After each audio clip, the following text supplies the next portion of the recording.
welcome back to TEW 2016, the branding solution. And we are here with Smackdown, and we have our pre-show matches before our go-home show for Breakdown Smackdown only pay-per-view. We have the Heartbreak Express and Taryn Terrell picking up a nice victory here. We continue on with Mickie James getting a victory on the pre-show, just what she needed. We follow it up with the Psycho Ward getting a win. Wanted to see what Demi Bennett was like. Not too good, but young, so can improve a lot. Naomi defeats Mary Dobson, and they have good chemistry. So someone else Mary Dobson works quite well with if I was to promote her from NXT. We then follows up with G next, getting a win with Erin Knight and Tessa Blanchett, two younger ones who I could do a lot with. Again, as I've said in the last few, most new plans are going to be post-Mania. I can put the ideas together, but I'm not going to be bringing up anyone from NXT with a big storyline until post-WrestleMania, as far as I know, unless something major comes along. Nikki defeats Evie, and Evie again performs well with somebody. And then we have Summer Rae defeating Jenny Rose, and Jenny Rose is improving, which is a big plus, just what we needed. And I believe we finish off the pre-show match. Ooh, that's a really good thing to see. We have the Forgotten Generation picking up a win over Christina Von Eerie and Katrina Lee. Now, Katrina Lee's been moaning in NXT, and they have great chemistry. So, I know it's not going to be a major call-up, but it could be that I get these two promoted, create myself a new sort of jobbing tag team, and if I can put some stuff together, maybe bring in someone else young. There's a little stable potential there, because they both have the gothic-y rocker look, so we could do something with that. So there's a good plan starting. We've already got a plan. So we could go against what I've just said. But obviously, if we were to call them up, they wouldn't have WrestleMania plans. They would just be added to the card. As this is the hardest show to book, because I have probably 12 great women you can work a lot around, and the rest, they just come and go. Now, you could probably push it up to 20, but a couple of defeats and they're not worth using, I find.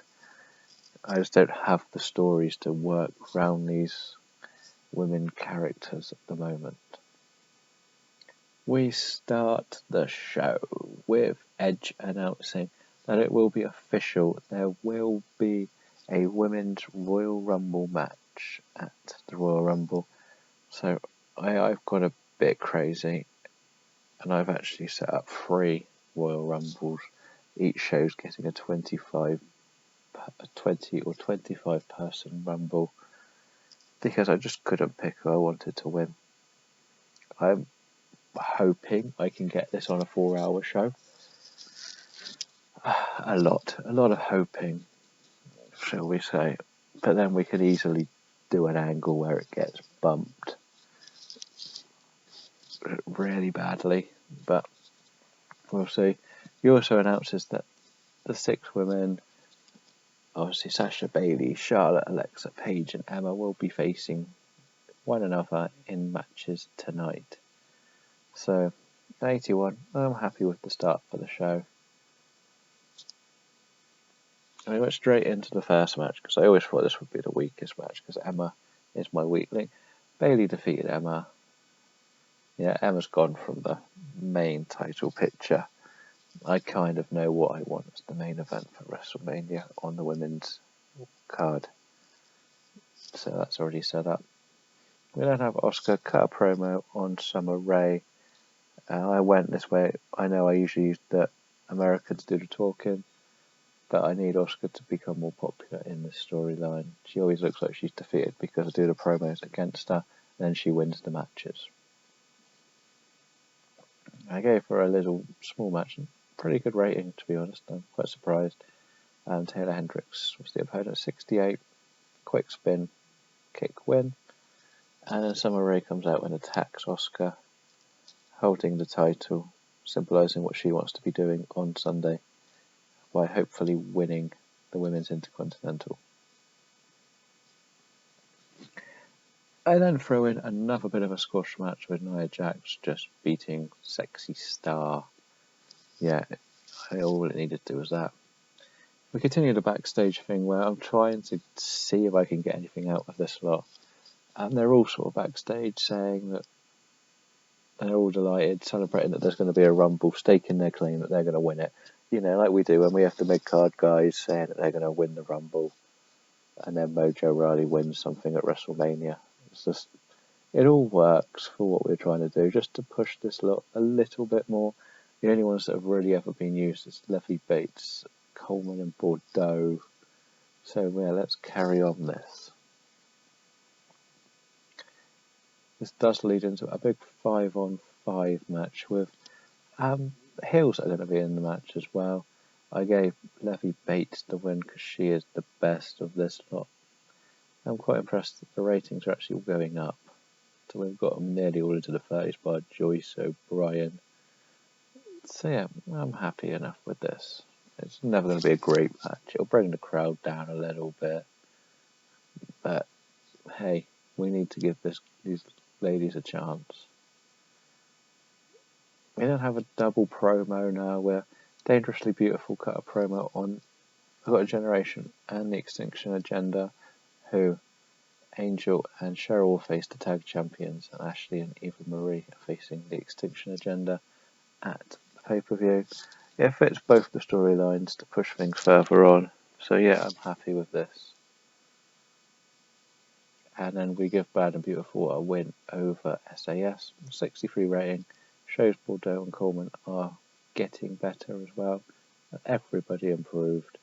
Williams and Evans could easily go into singles action, into the potential Intercontinental picture. You never know.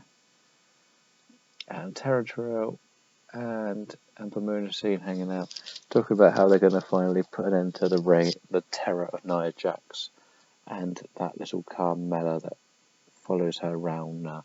Because I have Carmella and Nia Jax as a team. Yeah, it's a bit weird.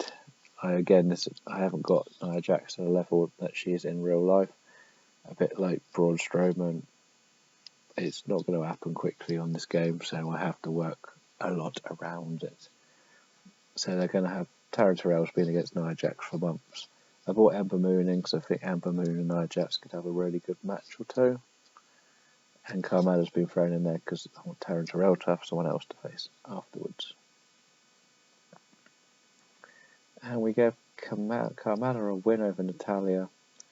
Natalya's been sort of forgotten going into Breakdown, so I may be doing some surprise opponent for her. I don't know who yet, but the idea is we're going to work on something with her. I wanted her to face Gail Kim, but she got injured. Becky Lynch then cuts a promo on Nikki Bella, telling everyone how she's going to end this fearless reign that Bella thinks she has, because she is the last kicker. You know, typical I'm not going to back down from a fight Becky Lynch promo. And then she goes on to beat Taylor Made, following a distraction from Mickie James. I went with that because, again, I'm probably getting rid of Taylor Made because she let me down with the drug issue. And that's why I'm looking at somebody else to bring through. It was a good rating, by the way. Well, it was surprisingly bad. They've been putting on great matches before this. Alexa Bliss defeated Paige. I'm not quite sure why. Paige has low morale. Alexa is a bit inconsistent. Okay. Yeah. Not sure why. It might have been the storytelling. It might be the distraction finish. Who knows? We'll worry about that later. Oh, great. This potential hill turn has gone wrong. I've blagged it along a bit too long. A bit like in real life, I would like to say. And the idea is Sasha's telling Bailey not to come to ringside. I don't want you near my match. I've beaten Charlotte. I'll beat her again. Let me do my thing. And then we have Charlotte defeat Sasha when Bailey went to interfere in the match and she accidentally hit Sasha, costing her the match. And afterwards, Bailey goes to give her a hug, and Sasha just ignores it and walks off. Bit of disgust.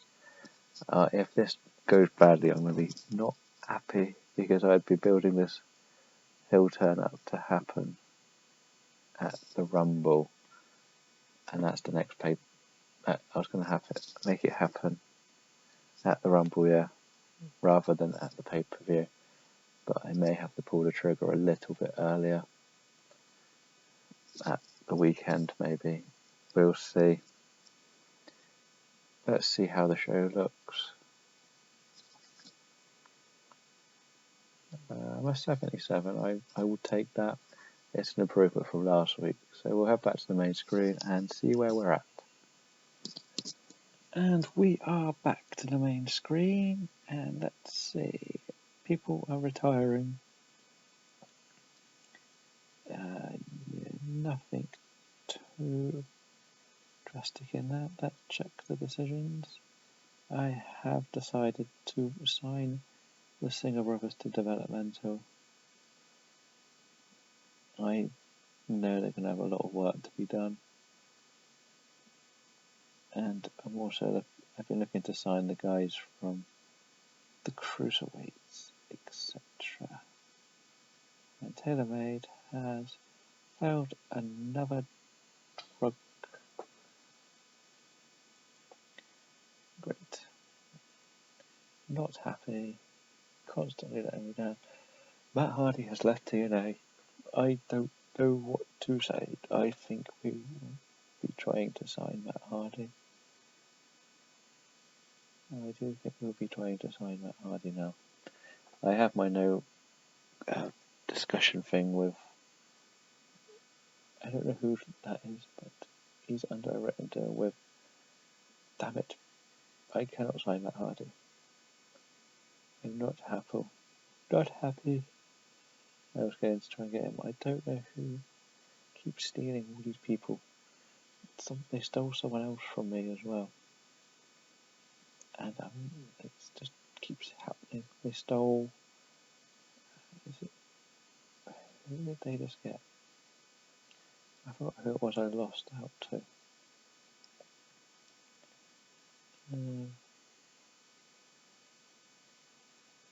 At TNA, they've got people that I would like, but nothing is going to really steal the show.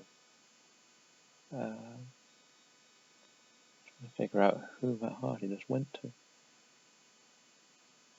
That I cannot beat people to get. I'd imagine it'd be near the top. I've gone to Lucha Underground. They're not written, I don't think. They've already poached a load of their guys. I don't know who he went to. It's frustrating me that they keep disappearing off the face. That's Dragon Gate, I think, isn't it? They just take Matt Hardy.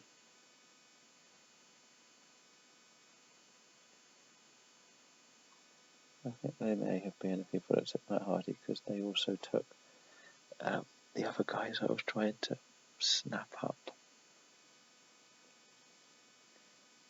It's frustrating that they're all under written contracts there because I cannot sign them. But anyway, we should stick with this. Storylines for Smackdown. That's really weak because the page explicitly down.